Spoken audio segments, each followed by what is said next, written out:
Michaung புயல் சார்ந்து இருக்கக்கூடிய அந்த மழைப்பொழிவாக இருந்தாலும் சரி, இல்லை தென் மாவட்டங்களில் இருக்கக்கூடிய இந்த மழைப்பொழிவாக இருக்கும். இது ரெண்டுமே என்ன அப்படின்னு பார்த்தீங்கன்னா, நமக்கு இது மழைக்காலம் தான். ஸோ பருவமழையினுடைய ஒரு பகுதியாக தான் நம்ம வந்து ஃபர்ஸ்ட் இது வந்து புரிந்து கொள்ள வேண்டும். என்ன ஒரு மாறுதல் அடைஞ்சிருக்கு அப்படின்னு வந்து பார்த்தீங்கன்னா, இப்போ பருவமழை பொறுத்தவரை இப்போ இந்த எல்லினோ அப்படிங்கிறது நம்ம பூமியினுடைய மத்திய ரேகை பகுதியில், குறிப்பாக ஆஸ்திரேலியாவில் இருக்கக்கூடிய அந்த பகுதியில் ஆரம்பித்து இந்திய பெருங்கடல், ஆப்பிரிக்கா ரீஜனில் இருக்க வரைக்கும் அந்த பகுதியில் வந்து இந்த மாற்றங்களை உண்டாக்கி வருகிறது. அதே போல் பூமியினுடைய வடதுருவ பகுதியாக இருக்கக்கூடிய அட்லாண்டிக் மெடிட்டரேனியன் ஓஷன் கரண்ட் இந்த சீஃப் செக்ரட்டரி ஆஃப் தமிழ்நாடு வந்து என்ன சொல்றாருன்னா, எங்களுக்கு ஐஎம்டிஏ வந்து முன்கூட்டியே வந்து எச்சரிக்கை தரல, அதனால தான் எங்களால் ப்ரிப்பேர் ஆக முடியல அப்படின்னு அவங்க சொல்றாங்க. ரெண்டாவது அவங்க கொடுத்த வார்னிங்குமே வந்து ரொம்ப ஷார்ட் டேர்ம்ல தான் அந்த வார்னிங் கொடுத்தாங்க. அது போதுமான தகவலோட இல்லை.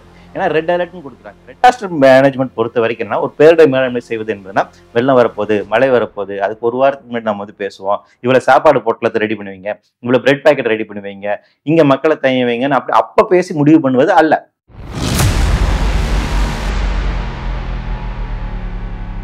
இந்த மிஜாம் புயல் பாதிப்பிலிருந்து மீள்றதுக்குள்ள 2வது மழை பெஞ்சு அதோட வெள்ள பாதிப்பு அதிகமாகுது. ஸோ இதோட வேறுபாடு என்ன அதுன்றது? அடிப்படையில் இப்போ சென்னையில் பொழிந்த மிக்ஜாம் புயல் சார்ந்து இருக்கக்கூடிய அந்த மழைப்பொழிவாக இருந்தாலும் சரி, இல்லை தென் மாவட்டங்களில் இருக்கக்கூடிய இந்த மழைப்பொழிவாக இருக்கும். இது ரெண்டுமே என்ன அப்படின்னு பார்த்தீங்கன்னா, நமக்கு இது மழைக்காலம் தான். ஸோ பருவமழையினுடைய ஒரு பகுதியாக தான் நம்ம வந்து ஃபர்ஸ்ட் இது வந்து புரிந்து கொள்ள வேண்டும். என்ன ஒரு மாறுதல் அடைஞ்சிருக்கு அப்படின்னு வந்து பார்த்தீங்கன்னா, இப்போ பருவமழை பொறுத்த வரைக்கும் வந்து நமக்கு வந்து ஒரு அதை பற்றின ஒரு ரெக்கார்ட்ஸ் அப்படிங்கிறது பார்த்தீங்கன்னா, லிட்ரேச்சரில் வந்து பார்த்தீங்கன்னா சங்க இலக்கியங்கள்ல இருந்து இருக்கு. ஸோ மழை என்பது நமக்கு எப்படி இருக்கும் அப்படிங்கிறது, அது வந்து ஒரு பருவமழை அப்படிங்கிறது நமக்கு அதுவும் குறிப்பாக இந்த வடகிழக்கு பருவமழை அப்படிங்கிறது 3 மாதங்கள் நமக்கு வந்து இருக்கும் அப்படிங்கிறது நம்ம வந்து நிறைய பதிவுகளில் வந்து பார்த்துருக்கோம். அது குறித்தான நிறைய சொல்லாடல்கள் அப்படிங்கிறதுமே இருக்கு. நம்மளுடைய மெட்ரோலஜிக்கல் டிபார்ட்மெண்ட்னுடைய ரெக்கார்டட் ஹிஸ்ட்ரி லாஸ்ட் 150 இயர்ஸ்க்கான ரெக்கார்டட் ஹிஸ்ட்ரி வந்து பார்த்தீங்கன்னா அக்டோபர், நவம்பர், டிசம்பர் இந்த 3 மாதம் அப்படிங்கிறது வடகிழக்கு பருவமழைக்கான காலம் அப்படிங்கிறது கணிக்கப்பட்டு வந்திருக்கு. ஸோ அறிவியல் ரீதியாகவும் நம்மளுடைய இலக்கிய சான்றுகளின் அடிப்படையில் நான் புரிந்து கொள்ள வேண்டிய விஷயம் என்னன்னா, மழைக்காலம் அப்படிங்கிறது நமக்கு பருவமழை காலம் அப்படிங்கிறது ஒரு 3 மாதம் இருக்கும் அப்படின்னு. ஆனா இப்ப என்ன மாறுதல் அடைஞ்சிருக்குன்னா, இப்படி 3 மாசம் பெய்ய வேண்டிய மழை நமக்கு வந்து 3 மணி நேரத்துல கொட்டி தீக்குது. குறிப்பாக காயல்பட்டினம் போன்ற இடத்துல வந்து பாத்தீங்கன்னா, ஒரு வருஷத்துக்கு பெய்ய வேண்டிய மழை ஒரு நாள், அதுலயும் ஒரு 6ல இருந்து ஒரு 9 மணி நேரத்துக்குள்ள அந்த மழை வந்து பெய்ஞ்சிருக்கு. 96 சென்டிமீட்டர் அளவுக்கு பதிவாயிருக்கு. இப்படியான நிகழ்வுகள் இருக்குங்களா, அப்ப இது வந்து நாம வேறுபடுத்தி புரிந்து கொள்ள வேண்டிய தேவை இருக்கு. அப்ப இந்த நிகழ்வுகள் ஏன் நிகழ்கின்றது அப்படின்னா, இதெல்லாம் காலநிலை மாற்றத்தின் காரணமாக நிகழ்வு. நமக்கு இது வந்து மழைக்காலம் தான், அதுல எந்த விதமான வேறுபாடும் நமக்கு வந்து கிடையாது. ஆனால் மழை காலத்தில் முன்னாடி இருந்த மாதிரி தன்மையோடு இப்ப மழை பெஞ்சிருக்கா அப்படின்னு கேட்டீங்கன்னா இல்ல. இந்த இயல்பு தன்மை மாறுது இல்லைங்களா, அது காலநிலை மாற்றத்தின் காரணமாக நிகழக்கூடியது அப்படின்னா. அப்புறம் அதிகப்படியான மழை பொழிவு இருக்குங்களா, அந்த எக்ஸ்ட்ரீம் கிளைமேட்டிக் ஈவெண்ட்னு சொல்றோம். அதற்கு காரணம் காலநிலை மாற்றம். இப்ப மழை நமக்கு வந்து பொழியணும் அப்படின்னு வந்து பாத்தீங்கன்னா, இந்த வருஷம் வந்து எல்லினோ வந்து என்ன பண்ணுவோம் அப்படின்னு பாத்தீங்கன்னா, அந்த ஈக்குவட்டர் சார்ந்து இருக்கக்கூடிய பகுதிகளில் இருக்கக்கூடிய அந்த விண்டை வந்து கொண்டு வந்து சேர்க்கும். அந்த ட்ரேட் விண்ட்ஸ் அப்படின்னு நம்ம சொல்லுவோம். அந்த விண்ட், அந்த காற்று அதோடு சேர்த்து இருக்கக்கூடிய இந்திய பெருங்கடலில் இருக்கக்கூடிய இந்தியன் ஓஷன் டைபோல் எஃபெக்ட்னு ஒன்று இருக்கு. இதெல்லாம் வெதர் பேட்டர்ன்ஸ். இந்த வெதர் பேட்டர்னும் இந்த எல்லினோவும் சேர்ந்து ரியாக்ட் பண்ணி நமக்கு வந்து மழைப்பொழிவை வந்து உண்டாக்கும். அது எலினோவா இருக்கிறதுனால அதிகப்படியான மழை வருவதற்கான ஒரு காரணமாகவும் இருக்கு. இதோடு இந்த இரண்டும் சேர்ந்து ஒரு சைக்ளோனிக் சர்க்குலேஷன் உருவாகி தென் மாவட்டங்கள்ல மழைப்பொழிவு காரணமா இருக்கு. அதுவே வந்து சைக்ளோனா மாறி நமக்கு மிக்ஜாங் புயலாக, சைக்ளோன் அதிதீவிர புயலாக மாறி சென்னையில் மழைப்பொழிவுக்கு காரணமாக இருக்கு. அப்ப என்னன்னா 2 இடங்களிலுமே வந்து நமக்கு வந்து ஒரு புயல் உருவாகுவதற்கான ஒரு சூழல் உண்டாகி இந்த பெரிய மழை அப்படிங்கிறது உருவாகி இருக்கு. அப்ப இந்த புயல் மேகங்கள் உருவாகுவதற்கான காரணங்கள் என்னவாக இருக்கு அப்படின்னு பாத்தீங்கன்னா,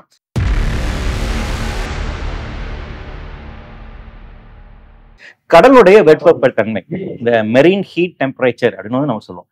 கடல் சார் இருக்கக்கூடிய கடலுடைய நிலப்பரப்பு, கடல் உடைய பரப்பளவில் இருக்கக்கூடிய டெம்பரேச்சர் ரொம்ப இன்க்ரீஸ் ஆயிட்டு இருக்கு. அப்போ இந்த ரைஸ் இன் மெரீன் ஹீட் டெம்பரேச்சர் அப்படிங்கிறது அது ரொம்ப முக்கியம். அப்போ கடலினுடைய தட்பவெப்பநிலை உயர்ந்து கொண்டு வருவது என்பது இந்த மாதிரி அதிகப்படியான மழைப்பொழிவுக்கு முக்கியமான காரணமாக இருக்கு. குறிப்பாக சூறாவளி உண்டாவதற்கு காரணமாக இருக்கு. ஒரு புயல் உண்டாக வேண்டும் என்றால் கடலினுடைய தட்பவெப்பநிலை அப்படிங்கிறது 26 டிகிரி செல்சியஸ்ல இருக்கணும். இப்ப இந்திய பெருங்கடலுடைய ஆவரேஜ் டெம்பரேச்சர் பாத்தீங்கன்னா 28 டிகிரி செல்சியஸ் இருக்கு. அப்போ உங்களுக்கு புயல் உண்டாகுவதற்கான ஃபர்ஸ்டான இன்கிரீடியன்ஸ் வந்து அங்க கிடைச்சிருக்கு.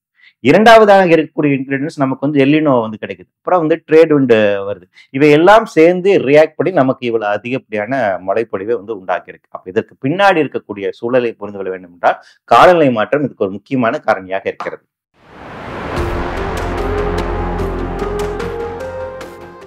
எலினோ தான் இந்த பாதிப்புனா, இந்த எலினோவை எப்படி நம்ம புரிஞ்சுக்கிறது?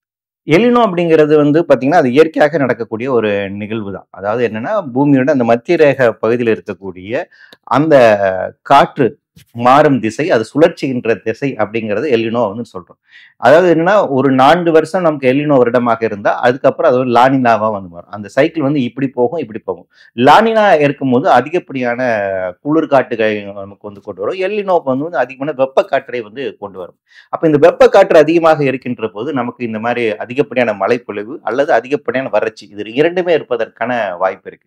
இப்ப இந்த எல்லினோ வந்து காலநிலை மாற்றத்தின் காரணமாக வேற வேற இருக்கக்கூடிய மாறுதல் காரணமாக இது சூப்பர் எல்லினோவா மாறுவதற்கான ஒரு ஆபத்து இருக்கு அப்படிங்கிற விஷயமும் தொடர்ச்சியாக வந்து ஆராய்ச்சியாளர் சொல்லிட்டு இருக்காங்க. இப்போ இந்த எல்லினோ அப்படிங்கிறது நம்ம பூமியினுடைய மத்திய ரேகை பகுதியில் குறிப்பாக ஆஸ்திரேலியால இருக்கக்கூடிய அந்த பகுதியில் ஆரம்பிச்சு இந்திய பெருங்கடல் ஆப்பிரிக்கா ரீஜன்ல இருக்க வரைக்கும் அந்த பகுதியில வந்து இந்த மாற்றங்களை உண்டாக்கி வருகிறது. அதே போல பூமியினுள் வடதுருவ பகுதியாக இருக்கக்கூடிய அட்லாண்டிக் மெடிட்டரேனியன் ஓஷன் கரண்ட் இந்த சார்ந்திருக்கக்கூடிய பகுதியில் இருக்கக்கூடிய பார்த்தீங்கன்னா அங்க இருக்கக்கூடிய ஓவர் டேர்னிங், அங்க இருக்கக்கூடிய அட்மாஸ்பியரிக் சர்க்குலேஷன்ஸ், அங்க இருக்கக்கூடிய போலார் வெர்டெக்ஸ் இதுலயும் மாறுதல் ஏற்படுது. இப்ப இந்த மாறுதல் எல்லினோ நடக்கக்கூடிய மாறுதல் இவை இரண்டுமே ரியாக்ட் ஆகக்கூடிய தன்மையில தான் பூமியோட மத்திய ரேகை பகுதி அப்படிங்கிறது இருக்கு. அப்போ இயற்கையாக நடக்கக்கூடிய ஒரு நிகழ்வு, அதனுடைய பாதிப்பு, காலநிலை மாற்றம் உண்டாக்கி வரக்கூடிய பாதிப்பு, அது சார்ந்திருக்கக்கூடிய மாற்றங்கள் இவையெல்லாம் சேர்ந்துதான் இங்க ரியாக்ட் பண்ணுது. இப்போ வெதர் பொறுத்த வரைக்கும் தனியா ஒரு இன்கிரிடியன்ட் மட்டும் தான் எடுத்துக்க முடியாது. இப்ப நீங்க ஒரு சாம்பார் வைக்கிறீங்க அப்படின்னா வெறும் தண்ணியை கொதிக்க வச்சுட்டு அதுல வெறும் மஞ்சத்தூள் போட்டா மட்டும் அது சாம்பார் கிடையாது இல்லைங்களா? அது நீங்க கத்திரிக்காய், முருங்கைக்காய், பருப்பு எல்லாம் போடணும் இல்லைங்களா? அப்ப எல்லாம் சேர்ந்தாதான் அது வந்து சாம்பார். அப்படிதான் நம்மளுடைய வெதர் பேட்டர்ன்ஸுமே இருக்கு. அப்ப நம்மளுடைய வெதர் எப்படி வந்து ரியாக்ட் பண்ணுது பாத்தீங்கன்னா ஒவ்வொரு பகுதியில இருக்கக்கூடிய முக்கியமான இயற்கை அங்கங்கள் அடிப்படையில இருந்து சேர்ந்துதான் நமக்கான சீசன் அப்படிங்கிறது உருவாகுது. நமக்கான கிளைமேட்டிக் கண்டிஷன்ஸ் அப்படிங்கிறது உருவாகுது. இதில் ஒரு மாறுதல் ஏற்படுகின்ற போது அது தொடர்ச்சியா வேற வேற விதமான மாற்றங்களை உண்டாக்கும். இதை வந்து கயோஸ் தியரி அப்படின்னு வந்து சொல்லுவாங்க. பட்டர்ஃபிளை எஃபெக்ட்னு சொல்லுவாங்க. தசாவதாரம் படத்துல கூட வந்து கமலஹாசன் வந்து ஒரு டைலாக் சொல்வார். ஒரு பட்டாம்பூச்சியினுடைய சிறகடிப்பிலிருந்து எழக்கூடிய அந்த அலை என்பது ஏதோ ஒரு பகுதியில ஒரு சுனாமி வந்து உண்டாக்கலாம். அந்த அந்த அந்த கனெக்டிவிட்டி இருக்குங்களா? வெதர்ல இந்த கனெக்டிவிட்டி இருக்கு. ஒரு சின்ன ரியாக்ஷன் கூட இன்னொரு இடத்துல ஒரு பெரிய பூகம்பம் உண்டாவதற்கான காரணமாக இருக்கலாம் அப்படிங்கிறத வெதர் அப்படிதான் ரியாக்ட் பண்ணுது. இப்போ ஏஎம்ஓசி அப்படின்னு வந்து சொல்லுவாங்க.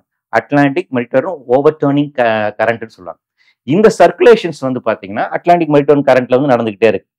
இந்த சுழற்சி முறை கடல் நீரோட்டத்துக்கு ரொம்ப முக்கியமான விஷயம். இந்த கடல் நீரோட்டம் என்பது உலகத்தில் இருக்கக்கூடிய எல்லா பகுதியில இருக்கக்கூடிய கடல் சார்ந்த பகுதியிலும் இந்த நீரோட்டம் நிகழ்ந்து கொண்டேதான் இருக்கின்றது. இப்போ பூமி சூடாகி கொண்டு வருது, குளோபல் வார்மிங் நடந்து கொண்டு இருக்கனால வந்து பாத்தீங்கன்னா அதிகப்படியான பனிப்பாறைகள் உருகி கொண்டு இருக்குது. பனிப்பாறைகள் உருகின்ற காரணத்தினால இந்த ஓஷன் கரண்ட்ல சர்க்குலேஷன்ஸ்ல சேஞ்சஸ் உண்டாகுது. அப்போ இதனுடைய ரியாக்ஷன் வந்து அட்மாஸ்பியரிக் சர்க்குலேஷன்லயும் மாறுதல் உண்டாக்குது. அப்போ எல்னினோ எஃபெக்ட் இதுல ஏற்படக்கூடிய மாறுதல் இவை எல்லாம் சேர்ந்து ஒரு புதிய வெதர் விஷயத்த வந்து நமக்கு தருது. அப்போ புதிய ஒரு எக்ஸ்ட்ரீம் கிளைமேட்டிக் கண்டிஷன்ஸ் வந்து உருவாக்குது.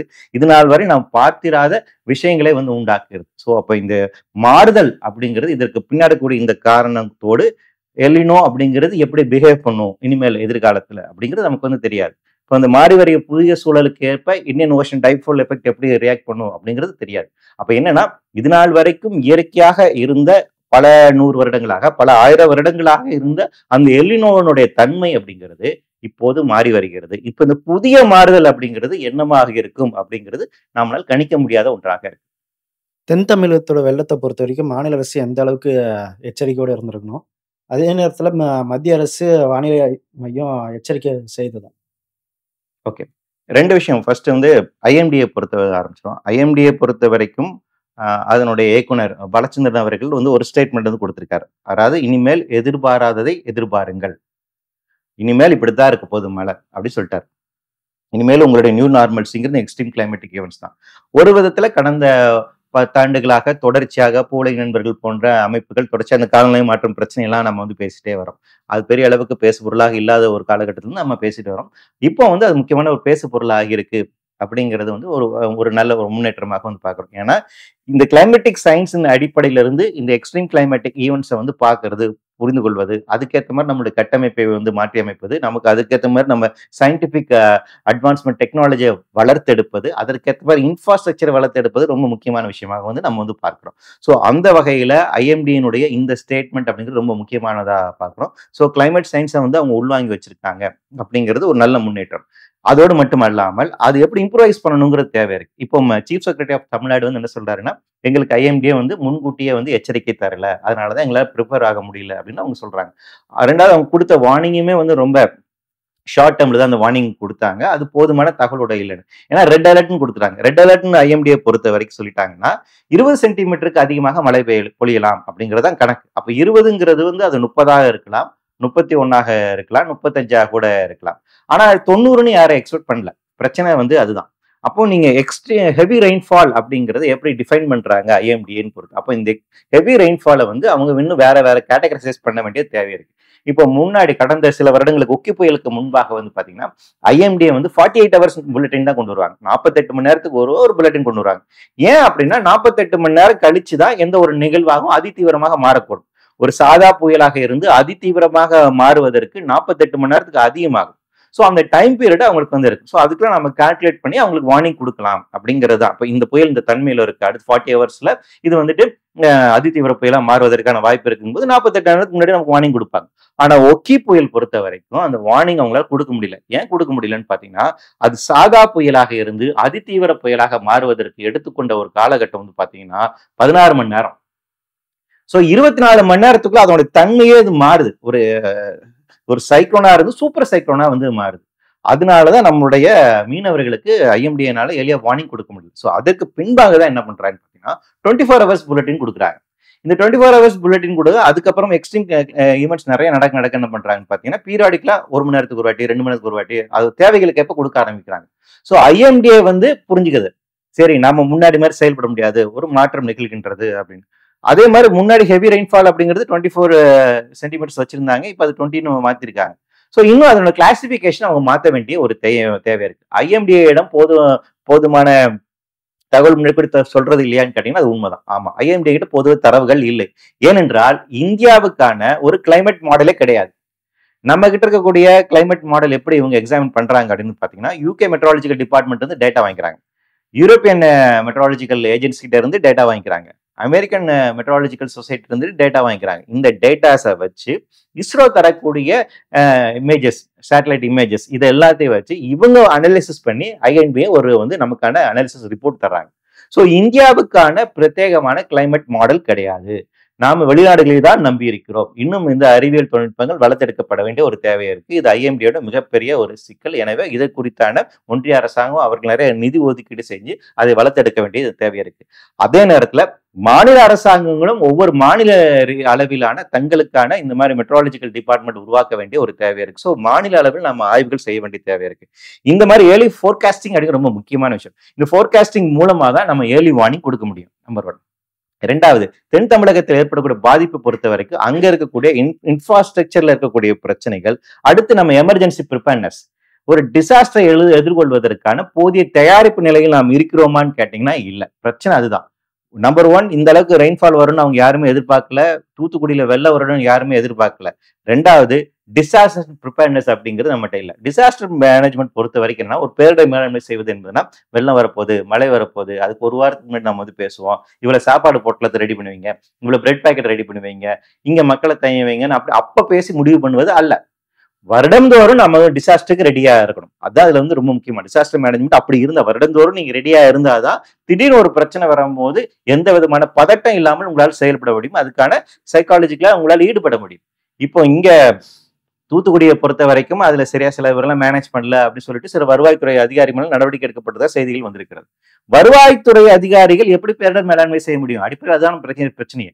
வருவாய்த்துறையோடு நமக்கு டிசாஸ்டர் மேனேஜ்மெண்ட் வச்சிருக்கோம். அது எப்படி? அவங்க இதுக்கான ட்ரெயின்டு பர்சன்ஸே கிடையாது. அப்போ என்னன்னா டிசாஸ்டர் மேனேஜ்மெண்ட் என்பது, பேரிடர் மேலாண்மை என்பது தமிழகத்தை பொறுத்த வரைக்கும் இன்னைக்கும் வருவாய்த்துறையினோட ஒரு அங்கமாக இருக்கின்றது. இதுவே ஒரு தவறான விஷயம். முதல் படியா நாம் என்ன செய்ய வேண்டியதுன்னா டிசாஸ்டர் மேனேஜ்மெண்ட் தனியா கொண்டு போகணும். ஃபயர் அண்ட் ரெஸ்கியூ டிபார்ட்மெண்ட் நம்மகிட்ட ஆல்ரெடி இருக்கு. அவங்களை இதுல நம்ம என்கேஜ் பண்ணணும். அவங்களை எப்படி டிசாஸ்டர் மேனேஜ்மெண்ட்டுக்கு நம்ம இன்னும் கெப்பாசிட்டி பில்ட் பண்ணணும் என்பதற்கான வேலைகள் பண்ணணும். இப்போ தமிழ்நாட்டுக்கு பாத்தீங்கன்னா நேஷனல் டிசாஸ்டர் ரிலீஃப் ஃபோர்ஸ் ஒன்று இருக்காங்க. அரக்கோணத்துல ஒரு 300 பேர் இருக்காங்க. அப்புறம் 200 பேர் ஸ்டேட் டிசாஸ்டர் ரிலீஃப் ஃபோர்ஸ்ல வந்து இருக்காங்க. இந்த 500 600 பேர் தான் ஒட்டுமொத்த தமிழகத்துக்குமான ரிலீஃப் ஃபோர்ஸ் வேலையில் செய்யணும். இது எப்படி வந்து சரியானதாக இருக்கும்? 7,5 கோடி பேர் இருக்கிறதுல உங்களுக்கு 200 பேர் தான் இருக்காங்க அப்படின்னா என்ன கணக்கு இது? அப்ப டிசாஸ்டர் மேனேஜ்மெண்ட் அப்படிங்கிறதுக்கான ரிலீஃப் ஃபோர்ஸ் மாவட்ட ரீதியில நம்ம வந்து தனியா கொண்டு வரணும். இதுக்கான தனி அமைப்புகள் வந்து உண்டாக்கப்பட வேண்டும். அவர்களுக்கான ஃபோர்காஸ்டிங் சிஸ்டம் அப்படிங்கிறது வேணும். அவங்களுக்கான அதிகாரம் இருக்கும். சுனாமிக்கு பின்பாக சுனாமி வந்ததுக்கு அப்புறம் ஒரு விஷயம் தெரிய வந்துச்சு. 2004 சுனாமி வந்துச்சு. அதுக்கு பின்னாடி தான் நம்ம கிட்ட disaster management is the biggest டிசாஸ்டர்னு தெரிய வந்துச்சு. ஸோ அதனாலதான் டிசாஸ்டர் மேனேஜ்மெண்ட் ஆக்ட்னு ஒன்று கொண்டு வந்தாங்க. இந்த சட்டத்தின் கீழே வந்து பாத்தீங்கன்னா தேசிய பேரிடர் மேலாண்மை ஆணையம் ஒன்று இருக்கும். மாநில பேரிடர் மேலாண்மை ஆணையம் ஒன்று இருக்கும். அதுக்கு வந்து சீஃப் மினிஸ்டர் சார் பிஎம் வந்து தலைமையா இருப்பார். பிரைம் மினிஸ்டர் வந்து தேசிய மேலாண்மைக்கு தலைமையா இருப்பாரு. மாநில அலுவலர் பாத்தீங்கன்னா சீஃப் மினிஸ்டர் தலைமையா இருப்பாங்க. இவங்களோட வேலை என்னன்னா, இவங்க ஒரு கமிட்டி வச்சிருப்பாங்க. இந்த கமிட்டி வந்து பிரத்யேகமாக வருடத்துக்கு குறைஞ்சபட்சம் 3 வாட்டி இந்த கமிட்டி கூடணும். கூடி டிஸ்கஸ் பண்ணி எந்த அளவுக்கு நம்ம பேரிடர் மேலாண்மையை மேம்படுத்துவது, கைட்லைன்ஸ் எப்படி இம்ப்ரூவ் பண்ணுது, எங்கெங்க என்ன பிரச்சனை இருக்கு அப்படிங்கறத அனலைஸ் பண்ணி அதுக்கேற்ற மாதிரி மாநில அளவிலான டிசாஸ்டர் ப்ரிப்பேர்னஸ் பிளான் வேணும். மாவட்ட அளவிலான டிசாஸ்டர் ப்ரிப்பேர்னஸ் பிளான் அப்படிங்கிறது வேணும். இந்த எமர்ஜென்சி ப்ரிப்பேர்னஸ் பிளான் அப்படின்னு சொல்லுவாங்க. அதில் ஒவ்வொரு மாவட்டத்திலும் என்ன மாதிரி பிரச்சனைகள் எதிர்கொள்ள வாய்ப்பு இருக்கு, வெள்ளம் வந்தால் இந்த எப்படி மேலாண்மை செய்வது, புயல் வந்தால் எப்படி மேலாண்மை செய்வது, அதிகப்படியான மழை வந்தால் எப்படி மேலாண்மை செய்வது என்பதற்கான ஃபர்ஸ்ட் ஒரு பிளான் வேணும். அப்புறம் அதை எக்ஸிக்யூட் பண்ணக்கூடிய அத்தாரிட்டிஸ் வேணும். அதற்கு அப்புறமாக அதுக்கான உள்கட்டமைப்பு வசதிகள், அதுக்கான டெக்னாலஜிஸ், அதுக்கான எக்யூப்மெண்ட்ஸ் அப்படிங்கிறது கம்யூனிகேஷன் சிஸ்டம் வேணும். இது எதுவுமே நம்ம கிட்ட இன்னும் ஆர்டர்ல கிடையாது. அப்பப்ப என்ன தேவைப்படுது அங்கிட்டு கொண்டு வா, இது கொண்டு வா, இது பண்றோம் அப்படின்னு தான் நம்ம பண்றோமே ஒழிய ரெடிமேடாக 24 ஹவர்ஸ் ரெடியா இருக்கக்கூடிய, வருடந்தோறும் ரெடியாக இருக்கக்கூடிய ஒரு அமைப்பு அதுக்கான எதுன்னு இருக்குன்னு கேட்டீங்கன்னா இல்ல. இதுக்கு சிறந்த உதாரணம் பாத்தீங்கன்னா ஒடிசா தான். ஒடிசா வந்து அதிகப்படியான பேரிடரை எதிர்கொள்ளக்கூடிய மாநிலமாக கடந்த காலங்கள்ல இருந்துச்சு. இப்ப எந்த பேரிடர் வந்தாலும் அவங்க உயிர் சேதம் இல்லாத அளவுக்கு காக்கக்கூடிய தன்மைக்கு போயிட்டாங்க. கடந்த வருடம் வந்து அந்த புயல் பாதிப்பாக இருந்தாலும் சரி, அதுக்கு முன்னாடி வந்து பாதிப்பும் சரி, ஒரு உயிர் கூட போகாம வந்து பாத்துக்கிட்டாங்க. அந்த அளவுக்கு ஒடிசா வந்து இன்னைக்கு வந்து மிகச்சிறந்த அளவுல பேரிடர் மேலாண்மையில இருக்கு. அதற்கு காரணம் தமிழகத்தை சார்ந்து இருக்கக்கூடிய அதிகாரிகள் தான். ஒரு பாலகிருஷ்ணன் ஐஏஎஸ், அதுக்கப்புறம் இப்ப இன்னொரு அதிகாரிகள்லாம் இருக்காங்க. இவங்க எல்லாம் அங்க போய் ஒர்க் பண்ணாங்க. ஸோ இதுக்கான சாத்தியக்கூறுகள் அப்படிங்கிறது இருக்கு. ஸோ தமிழகத்தை பொறுத்த வரைக்கும் நமக்கு இந்த டிசாஸ்டர் மேனேஜ்மெண்ட் அப்படிங்கிறது ரொம்ப முக்கியமான விஷயமா இருக்கும். அதனோட உட்கூறாக நம்ம வந்துட்டு early warning system, communication system இதெல்லாம் இம்ப்ரூவைஸ் பண்ண வேண்டிய தேவை இருக்கு. 2வது நம்மளுடைய கட்டமைப்பு நகரமயமாதல் அப்படிங்கிறது முக்கிய பிரச்சனையாக இருக்கு. தமிழகத்தை பொறுத்த வரைக்கும் the most urbanised state in India அப்படின்னு பாத்தீங்கன்னா தமிழகம் தான். அதிகப்படியான மக்கள் நமக்கு நகரம் சார்ந்தக்கூடிய பகுதியில் வாழ்ந்துட்டு இருக்காங்க. இப்ப இந்த தென் மாவட்டங்களில் ஏற்படக்கூடிய மழை வெள்ள பாதிப்பை பொறுத்த வரைக்கும் கிராமங்கள்ல என்ன பிரச்சனைனா, ஊருக்குள்ள தண்ணி வந்து அவங்களுக்கு பிரச்சனை கிடையாது. ஊரை சுத்தி இருக்கக்கூடிய ஏரி, கம்மா, குட்டை இதெல்லாம் உடஞ்சிருச்சு. அப்ப ஊரை சுத்தி இருக்க நீர்நிலைகள் உடைஞ்சு ஊரை சுத்தி தண்ணி சேர்ந்துருச்சு. அது ஒரு குட்டி தீவா மாறிடுச்சு. அப்ப அவங்களுடைய பிரச்சனைங்கிறது அதுதான். அப்ப என்னன்னா நீர்நிலைமையினுடைய மேலாண்மை, அதனுடைய பாதுகாப்பு தன்மை அப்படிங்கிறது அங்கு கேள்வியாகுது. திருநெல்வேலி பாளையங்கோட்டில் என்ன பிரச்சனை அப்படின்னு பாத்தீங்கன்னா, வீட்டுக்குள்ள தண்ணி வருது, ஊருக்குள்ள தண்ணி வருது. அப்ப நகர்மயமாதல் இருக்கக்கூடிய மேனேஜ் சிஸ்டம், அப்ப நம்மளோட இன்ஃப்ராஸ்ட்ரக்சர்ஸ் அப்படிங்கிறது எந்த அளவுக்கு நீர் மேலாண்மை சார்ந்து இருக்கக்கூடியதா இருக்கக்கூடிய ஒரு கேள்வி இருக்கு. 2வது இதுல ஒரு ஏர்லி வார்னிங் சிஸ்டம். இப்போ வந்து முன்னாடி எல்லாம் இந்த லெவல் கிராசிங் இதுல வந்து பாத்தீங்கன்னா, ரயில்வே லெவல் கிராசிங் இதெல்லாம் அந்த கேட் வந்து அப்படி தூக்கும் போது வந்து அலாம் வந்து அடிக்கும். அங்கே வந்து அலாம் சவுண்ட் வந்து வச்சிருப்பாங்க. வண்டி யாரும் கிராஸ் பண்ணக்கூடாது அப்படிங்கிறதுக்கான அந்த அலாம் சவுண்ட். அந்த மாதிரி சிஸ்டம் அப்படிங்கிறது நம்மளுடைய டேம்ஸ்லயுமே வந்துட்டு அந்த இதை ஓபன் பண்றாங்க அப்படின்னா அந்த அலாம் சிஸ்டம் வைக்கணும். அதிகப்படியான மழை வருது அப்படின்னாலும் அந்த அலாம் சிஸ்டம் வந்து நமக்கு வைக்கணும். ஏன்னா நீங்க செல்போன் வந்து இந்த டைம்ல வேலை செய்யறது இல்லை. எல்லா மக்களும் நம்ம செல்போன் நம்பி இருக்கோம். இந்த பேரிடர் காலத்தில் செல்போன் நம்மளை கைவிட்டுருச்சு. ஒண்ணு சார்ஜ் இல்லை, 2வது நெட்வொர்க் இல்லை. அதான் நமக்கான அடிப்படையான பிரச்சனை. இந்த இப்போ இந்த செல்போன் வந்ததுக்கு முன்னாடி நாம டார்ச் லைட் வச்சுக்கிறது கிடையாது, ரேடியோ வச்சது கிடையாது. சோ கடந்த காலங்கள்ல ரேடியோல நமக்கு வந்து செய்திகள் கேட்டு இருந்தோம். இப்போ அதுவும் கிடையாது. டார்ச் லைட் தனியா வச்சிருந்தோம், அதுவும் இருந்துச்சு. இப்ப அதுவும் கிடையாது. எல்லாமே செல்போனை நம்ம நம்பி இருந்தனால செல்போன் செயல்படலை அப்படின்னா நம்மளால ஒண்ணுமே பண்ண முடியல. சோ அப்ப என்னன்னா, இந்த மாதிரி பேரிடர் காலகட்டத்திலும் மக்களை வான் செய்வதற்காக இருக்கக்கூடிய அமைப்புகள் இருக்குல்ல, அதை உருவாக்க வேண்டிய தேவை இருக்கு. ஒவ்வொரு டேம்ஸ்லயுமே வந்து வச்சிருக்காங்க. மேற்கத்திய நாடுகள் அதை பின்பற்றுறாங்க. டேம் வந்து ஒரு ஆபத்தான இடமே இருக்கும் போதுங்கிறது அலாம் வருது, அங்க வந்து அவங்க சங்கு ஊதுறாங்க. அது வந்து மக்களை வந்து அறிவுறுத்து ஏதோ ஒரு பிரச்சனை இருக்கு. இது வந்து ஒவ்வொரு ஃபேக்டரிஸ்க்கும் ஒவ்வொரு இதுக்குமே இருக்க வேண்டிய ஒரு அமைப்பு தான். கடந்த காலங்கள்லாம் இவ இருந்துச்சு, தற்போது இல்லை. சோ அப்ப மக்களை நம்ம எப்படி எச்சரிக்கை செய்வது, வல்னரபிலிட்டி அசஸ்மெண்ட் பண்ணி அதன் மூலமாக இந்த மக்களை பாதுகாப்பாக எப்படி வேற இடத்துக்கு கொண்டு போய் சேர்ப்பது, இதுக்கான எமர்ஜென்சி ப்ரிப்பேர்னஸ் பிளானை எப்படி அப்டேட் பண்ணுவது என்பதெல்லாம் இதெல்லாம் சேர்ந்து இருக்கு. இதை நாம வந்து இன்னும் எதிர்காலத்திலாச்சும் செய்ய வேண்டும் அப்படிங்கிறது நம்முடைய கோரிக்கையாக இருக்கு.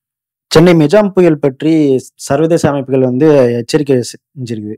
அதை எந்த அளவுக்கு மாநில அரசு சீரியஸா எடுத்திருக்கு? அதாவது இந்த வானிலை கணிப்புகள் பொறுத்த வரைக்கும் வந்து என்னன்னா, அவங்களுக்குள்ளே நிறைய வேறுபடுச்சு. யுகே மெட்ரோலாஜிக்கல் டிபார்ட்மெண்ட் வந்து ஒரு கணிப்பு சொல்றாங்க. யூரோப்பியன் வந்து அவங்க தான் வந்து இது பெரிய பாதிப்பு இருக்கும் அப்படின்னு வந்து சொன்னாங்க. மத்த 2 வெதர் ப்ரெடிக்டிங் சிஸ்டம்ல வேற வேற விதமான டேட்டாஸ் வந்து. ஸோ அதான் முன்னாடி. அப்ப வெதர் ப்ரெடிக்டிங்கிறது ரொம்ப காம்ப்ளிகேட்டடான விஷயம். இந்தியாவுக்கான நமக்கான லோக்கலாக இருக்கக்கூடிய நாம இங்க வந்து வெதர் ப்ரெடிக்டிங் சிஸ்டத்தை எவால்வ் பண்ணுவோம். ரீஜனலா நாம இங்க ரெட் பண்ண வேண்டிய தேவை இருக்கு. இப்படி முன்னாடி எல்லாம் வந்து பாத்தீங்கன்னா ஏர்போர்ட்ல வந்துட்டு அந்த கேஸ் பலூனை வந்துட்டு மேல அட்மாஸ்பியர்ல விட்டுட்டு டெம்பரேச்சர் எப்படி சேஞ்ச் ஆகுதுன்னு காலையில மார்னிங் அண்ட் ஈவினிங் 2 ரீடிங் எடுப்பாங்க. அந்த மாதிரி லோக்கலைஸ்டாக இருக்கக்கூடிய வெதர் அனாலிசிஸ் சிஸ்டம் அப்படிங்கிறது நம்மகிட்ட தேவை. இப்ப தமிழகத்தை பொறுத்த வரைக்கும் 2 ரேடார்ஸ் தான் இருக்கு நமக்கு வெதர் மானிட்டரிங்காக. சென்னையில ஒண்ணு இருக்கு, இன்னொன்னு பாண்டிச்சேரியில இருக்கு. ஒட்டுமொத்த தமிழகத்துக்கே 2 ரேடார்ஸ் தான். அப்ப இந்த மாதிரி ரீஜனலா அனாலிசிஸ் பண்ணக்கூட லோக்கலைஸா அனாலிசிஸ் பண்ணக்கூட நமக்கு மெத்தடாலஜி இருக்கு. அதை வைத்து தான் நம்ம நம்பணும். நாம வந்து யூகே யூரோப்பியன் ஏஜென்சி அதையும் நம்ப முடியாது. அந்த டேட்டாஸ் எடுத்துக்கலாம், பிரைமரி டேட்டாஸ் அவங்க எடுத்துக்கலாம். எடுத்து நம்மளோட லோக்கல் அனாலிசிஸ் வேணும் இல்லையா? அப்படியான விஷயங்கள் இல்லை. அதை மேம்படுத்துவது ரொம்ப ரொம்ப முக்கியமான விஷயம்னு பாக்க. இது போன்ற பேரிடர் காலத்துல பெருசா பாதிக்கிறது விளிம்பு நிலை மக்கள் தான். அவங்களுக்கு உடனடி நிவாரணம் முகாம் போன்ற வசதிகள் செஞ்சிருக்காங்களா? அதே போல தொலைநோக்கு பார்வை இனி வரும் காலகட்டத்துல தமிழ்நாடு அரசுக்கு இருக்குமா? உண்மைதான். அதாவது இந்த மாதிரி பேரிடர் அப்படிங்கிறது விளிம்பு நிலை மக்களை பொறுத்த வரைக்கும் அவர்களுக்கு 2 பேரிடர்களாக மாறுது. இரட்டை பேரிடர்களாக தான் வந்து விடியுது. அவங்களுடைய வாழ்வாதாரங்கிறது கம்ப்ளீட்டா அழிக்கப்படுகின்றது. அந்த அழிக்கப்பட்ட நிலையிலிருந்து மீட்டு உருவாக்கம் செய்வதற்கு, மீண்டு எழுவதற்கு தேவையான இழப்பீடு அவங்களுக்கு கிடைக்குதா அப்படின்னு கேட்டா கிடையாது. சின்ன உதாரணம் நமக்கு இப்ப வந்து எண்ணூர் ஆயில் ஸ்பில். இந்த ஆயில் ஸ்பில் பொறுத்த வரைக்கும்